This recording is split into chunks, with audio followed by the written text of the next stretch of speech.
Welcome back to another technical deep dive here in the debug zone. Today we're tackling a big question and breaking it down with insights from other users. Hopefully this clears up some misconceptions and helps you get the answer you need. So buckle up, stay a little curious, and let's jump right in.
And that's a wrap.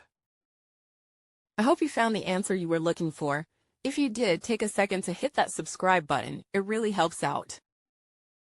And let me know in the comments which solution worked best for you. See you next time in the debug zone.